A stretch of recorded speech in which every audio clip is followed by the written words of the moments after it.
नमस्कार दोस्तों, मैं अंकुर उपाध्याय स्वागत करता हूं आप सभी का आपके अपने YouTube channel share market analysis में। एक स्टॉक है दोस्तों हिंदुस्तान जिंक, जिसके बारे में लास्ट वीक मैंने काफ़ी वीडियोस बनाई थी। 15 अगस्त बाजार बंद था, लेकिन हिंदुस्तान जिंक के लिए एक बड़ी खबर आती है इनकी पेरेंट कंपनी वेदांता की तरफ से कि वेदांता इसमें OFS के जरिए सेलिंग करने जा रहा है। और वो सेलिंग के चलते हमने आपसे कहा कि OFS के पहले दिन शेयर क्रैश होगा। हुआ भी 10% टूटा था, आई थिंक एग्जैक्टली 9% टूटा था। मैंने आपसे कहा कि पैसा लगाइए, 519 रुपये का भाव था। और मेरी उम्मीद ये थी कि मंडे जब रिटेल कैटेगरी के लिए OFS खुलेगा तो ये शेयर बाउंस बैक मारेगा, इस बीच में पैसा बनेगा हमारा आपका और बुक मारेंगे। लेकिन हुआ उसके विपरीत। रिटेल कैटेगरी के लिए मंडे जब बाजार में शेयर ओपन होता है तो एडिशनल 4% टूट जाता है। 500 रुपये स्टॉक आ गया, 498 का एग्जैक्टली लो लगाया। फिर मैंने मंडे अगेन वीडियो बनाई कि टोटली गलत पड़े हैं, लेकिन मेरे को समझ नहीं आ रहा ये हुआ क्या है। नॉर्मल केसेस में आप OFS के पास पहुंचते हो और ऊपर आ जाते हो। OFS 486 था, 498 तक गए। हमने कहा एक दिन और वेट करेंगे। अगले दिन खबर आती है 19 रुपये प्रति शेयर का कंपनी डिविडेंड देती है और शेयर का भाव 508 रुपये हो जाता है। हमें थोड़ा सा रिलीफ मिला। फिर हमने कहा एक दिन और वेट कर लेते हैं। अगेन नेक्स्ट डे 514 होता है और फिर मैंने कहा चलो ठीक है, 1% का लॉस हो रहा है। अब चाहो तो आप लॉस बुक कर लो, चाहो तो आप वेट कर लो, क्योंकि हो सकता है शायद आपके प्राइस बाइंग प्राइस तक पहुंच जाए और एग्जिट कर देना। अब पैसा बनाने के बारे में मत सोचना। एक्चुअली में ये सब इसलिए हो रहा था क्योंकि कंपनी के अंदर कुछ इंटरनल चीजें और पक रही थी। अदरवाइज नॉर्मली जो बाजार है ना वो बहुत स्मार्ट है, वो एग्जैक्टली चीजें वही मतलब हिस्ट्री रिपीट इटसेल्फ, जो ये कहावत है ना ये बाजार के लिए सटीक बैठती है। आप नोटिस कीजिएगा कोई भी स्टॉक जिसकी डिविडेंड यील्ड ज्यादा हो, वो डिविडेंड की डेट अनाउंस करेगा ना उस दिन भागेगा। उसे पता है बड़ा डिविडेंड आना है। देन जब डिविडेंड आएगा तब भागेगा, और डिविडेंड आते समय कम डिविडेंड आया ना तो गिर भी जाएगा।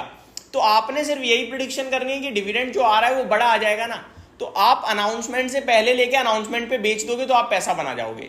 आप कभी भी OFS में नोटिस कीजिएगा 10 में से 8 बार, इन सब चीजों में 10 में 8 बार का रेशियो आता है। 2 बार तो देखो बाजार है, गलत पड़ेंगे ही पड़ेंगे, और इसमें 2 बार में से ये एक था, मान लो गलत पड़ा जिसमें हम।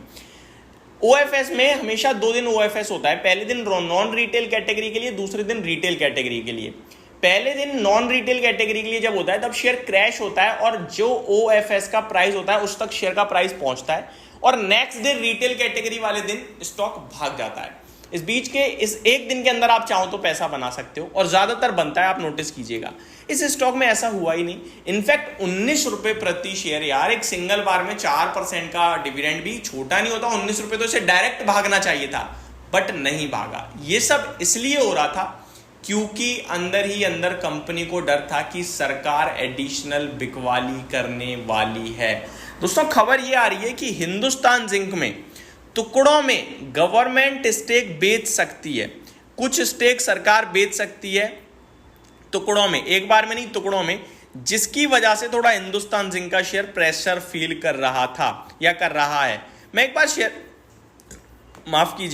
शेयर होल्डिंग पैटर्न बताना चाहूंगा। गवर्नमेंट के पास है 29.54% स्टेक, जो मुझे लगता है हिंदुस्तान जिंक में इसमें से ही कुछ स्टेक सेलिंग के लिए आएगा OFS के जरिए, और ये एक सबसे बड़ा रीजन था जिसकी वजह से I think stock bounce back pull back नहीं दे पा रहा था। अब मैं आपको बताना चाहूंगा दोस्तों, हिंदुस्तान जिंक के स्टॉक में अगर किसी के पास पोजीशन है तो क्या करें।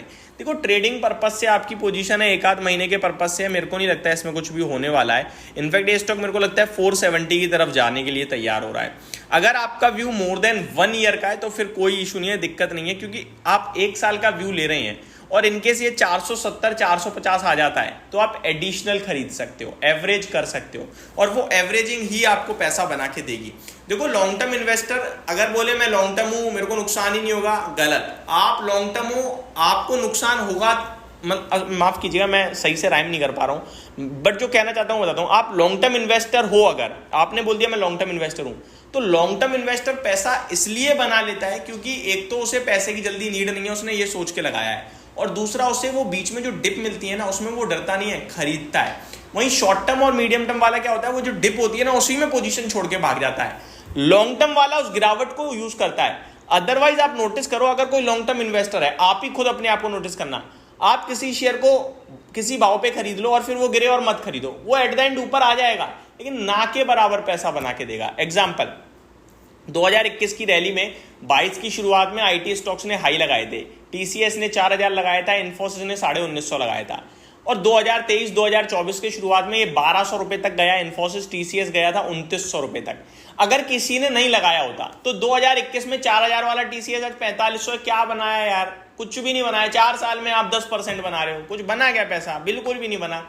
लेकिन उसने 3500 पे भी खरीदा, 3300 पे भी खरीदा, 3000 पे भी खरीदा, तो बाइंग प्राइस आया उसका करीब करीब 3400-3500 और वहां से 1000 रुपए चल गया, यानी 30% पैसा बन गया 3 साल में। अब बना ना पैसा, चाहे 10% की क्या कैसे बना, लेकिन अब बना और अभी बहुत स्ट्रॉन्ग दिख रहा है। 6-6000 के टारगेट्स आ रहे हैं। सेम इन्फोसिस में हुआ, 1950 पे लिया तो आप 4 साल हो गए, 3 साल हो गए, अभी भी लॉस में बैठे हो। लेकिन आपने 1500 पे लिया, आपने 1200 पे भी लिया, आपने 1300 पे भी लिया, बाइंग प्राइस बन गया आपका करीब करीब 1450 के करीब का, अभी आपका 1800 खड़ा है, 400 रुपए आप नेट प्रॉफिट में बैठे हो। तो ये 30% बना ना आपका पैसा। तो गिरावट में लॉन्ग टर्म इन्वेस्टर एक्यूमुलेट करता है तो पैसा बनाता है। सेम चीज यहाँ कहूंगा, शॉर्ट टर्म में मेरे को कुछ स्कोप ज्यादा नहीं दिख पा रहा है अभी, लेकिन अगर आपका लंबी अवधि का व्यू है तो इस कंपनी तो अच्छी है, एट द एंड ऊपर आई जानी है, तो गिरावट में आप ऐड कर लोगे तो पैसा बना लोगे। ये मेरी तरफ से आपके लिए शॉर्ट सिंपल अपडेटेड वीडियो थी। थोड़ा सा मैंने लॉन्ग टर्म और शॉर्ट टर्म को ज्यादा इंक्लूड कर दिया, बट होप मैं आपको सही से समझा पाया हूँ। Thank you so much for watching this video. Have a great day guys.